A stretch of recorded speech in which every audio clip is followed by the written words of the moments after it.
implementation of any other thing that you've gotten, Matthias? Okay, so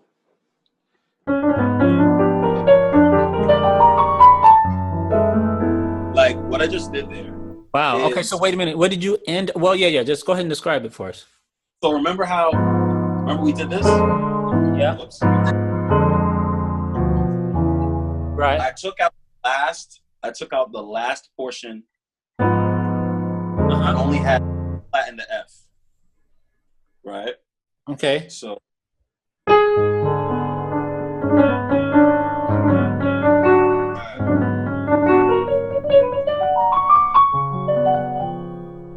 Wow. So what?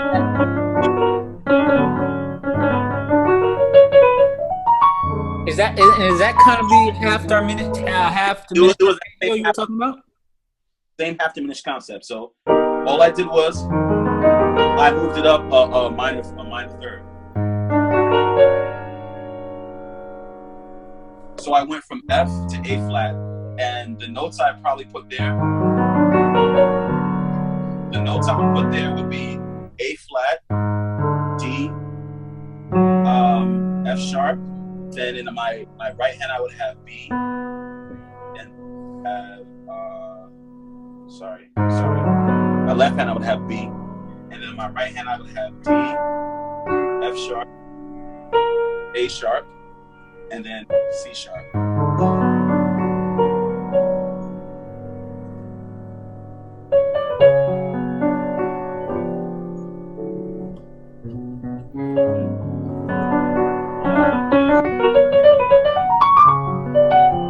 So show me that run. So go through that run. Do that run again. All right. So just like I did.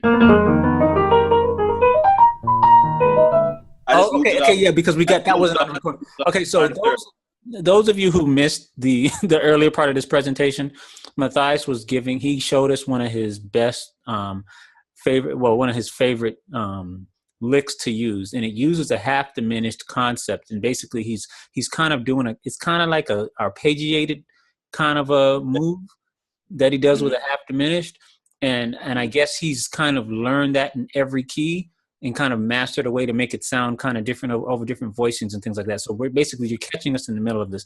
So the run that he's using right now, he's just showing us another implementation of this half diminished concept. Okay, go ahead, Matthias. Okay. So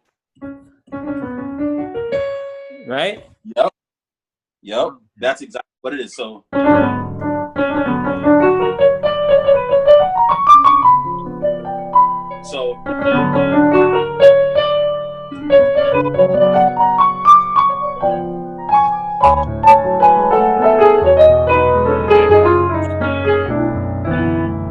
it's like when I pivot off of that C sharp, I can go to the C.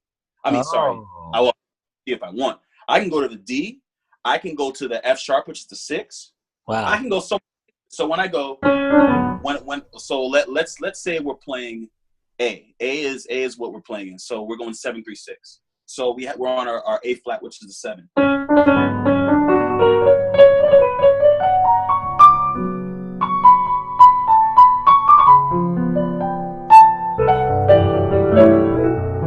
went to the C. Or I can go to I can go to the D. So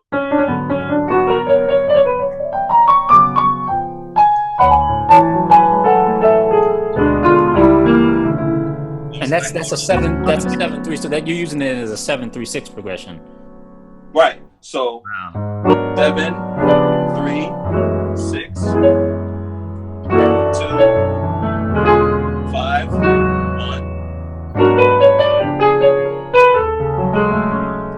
Or I can even go to a sharp 4. You know what I'm saying?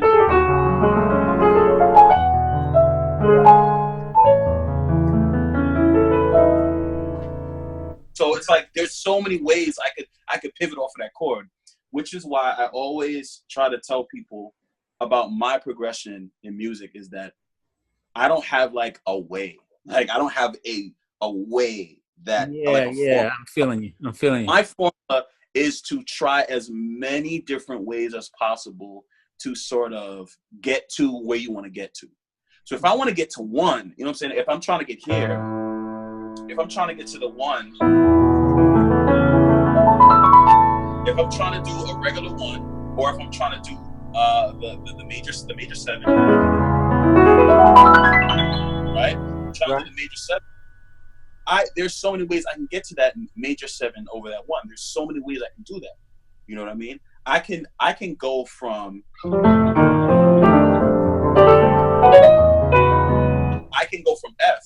Hit the B, the A.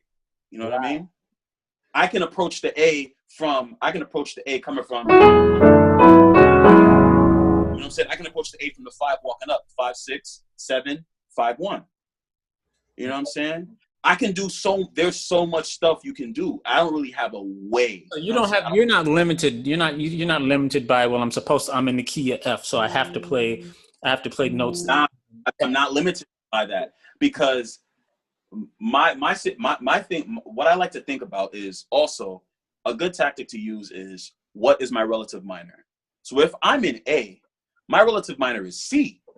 So I can do so many things in C that I feel. I can play a whole concerto in C and get back to that A if I want. Okay, now let's take that. Let's slow down on that one. Okay, so I want everyone to understand what he's saying. He's in the key of A right now. Okay. A. Okay.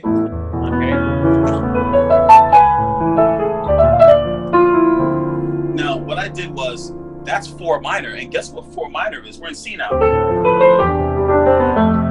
Right. I'm in C now,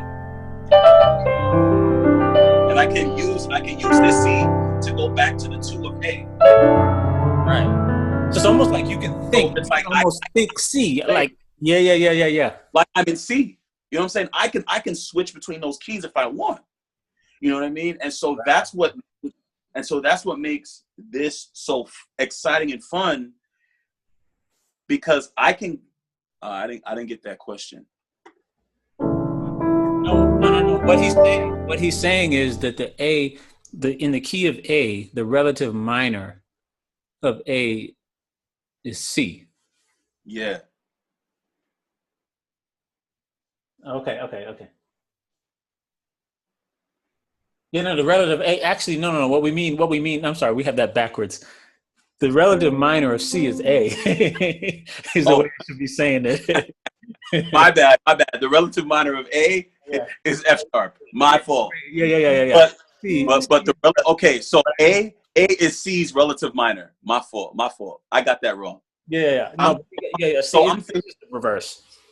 So what I'm thinking is if I'm playing an A major, I'm thinking minor third ahead. Right. I got you. And the thing is, if you look at even if you're playing, like, if you're like, I assume there's a lot of gospel guys in here who play. Mostly gospel. And when they're like, when they're in a church moment, it's like, you know what I'm saying?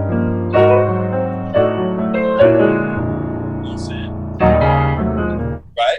So all you're going to be doing is playing the minor third. You're not the minor. You're going to be playing the minor third above. Right. So whatever. You know. Right. Or you're going to be playing. That's all you're going to be doing. You're going to be playing a minor third above. Right. So that's the concept I'm thinking of when I'm playing A. I'm thinking, what in C can I play? Okay, so you guys hear? So basically, don't get too hung up on the relative minor. We fixed that. But what he's thinking is, he's in the key of A. He can borrow from C, right? Right. But I need you to finish my sentences, because all right, go ahead. It takes me a roundabout way to get to it. So you know what I'm saying? If I'm in A, I'm automatically gonna think C too. You know what I mean? Right. What can I borrow to augment what I'm playing? But it's interesting that you say that, because I actually find that to be very true. For instance, if I'm in a B flat, we can borrow from D flat. Yeah, you can borrow a lot of those D flat movements. Yeah, of course. Yeah, yeah. So that I like how you say that. Now, guys, I'm gonna move on because I want to make sure that I get because it's almost 6:30. So Matthias, I want to go to the questions. Two of the All questions right. here. One of them is from Sarah. Okay, Oh, and her question is: do you tend to think more tactically, the physical shape of your fingers, the feeling of the movements, muscle memory? Are you going with theory? Are you thinking theory? So I guess she's asking, are you, when you're sitting, are you thinking, I need to go from here because theory says this, or are you just, it's just muscle memory? um. Well, when I play, when I'm actually in the moment, I don't think theoretically at all. Okay. I'm always pretty much thinking what comes naturally, what what chord movements, and basically like muscle memory. Now there have been times like yesterday at a concert. Okay. Yesterday at a concert, and they kind of broke the song down, and I was playing along. I was playing like just with the guy who was up singing instead of the whole band. And I did something, and I thought I should go here. Okay. You know, I should go here, then go back. That was the one time I thought that. I don't necessarily think theoretically about what I do. Yeah, I think it would probably slow you down a lot to have to think that way, though, right? In the moment, in the moment, In the in the moment. moment. But I think But if maybe I'm you're practicing, in a practice session. Yeah, yeah, yeah. I'm thinking theoretically. I'm thinking, but like when I'm not practicing, if I'm doing something out, like like regular playing, I'm not necessarily thinking, hey, maybe I should go here. You know what I mean? Not theoretically, at least. I'm thinking more so the feeling of the movements and how it just feels. You know Now what I mean? even though I said the questions had to be submitted in advance, I have a question that's related to this, so I'm gonna go ahead and go ahead and give. Yeah.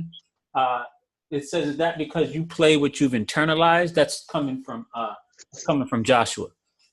Yes. You know, I do play a lot of what I internalized.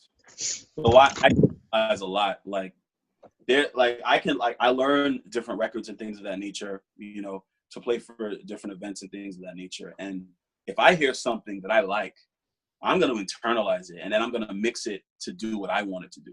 You know what I gotcha. mean? All right. I'm going to form it and fashion it so it could sound like what I would do, so it could sound like me.